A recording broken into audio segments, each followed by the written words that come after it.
Xin chào các bạn, hôm nay mình sẽ hướng dẫn các bạn làm một loại slime là slime trong thế này. Đấy, đây phần kem mình đã đủ sẵn. Các bạn có thể cho thêm hương liệu hoặc là màu nhé. Nhưng mà mình sẽ hương liệu mình cho rồi nhưng mà màu thì mình sẽ làm màu trong. Mình đã đánh bông nó thành màu thế này. Đây, thì các bạn sẽ nhìn rõ.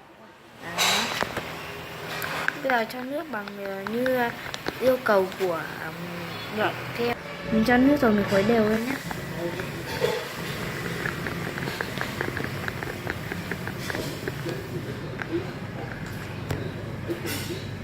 Lỏng thì các bạn cho thêm nhé. Bây giờ thì mình sẽ cho active builder vào. Đây là active builder của mình. Mình sẽ lắc đều lên.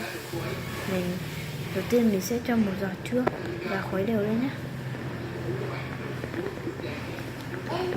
Khuấy cho đến bao giờ mà nó đặc lại nhé. Đó, nó đã đặc lại thế này rồi. Đấy. Các bạn ơi, nó sắp đặc lại rồi. Cái này thì các bạn pha 1 thìa borax và 200ml nước. Cái này của mình là 40ml thì mình chỉ cho nửa hoặc là cho ít hơn nửa borax nhé, một chút xíu thôi, hoặc là các bạn có thể là pha active với dung dịch làm đông và nước nhé.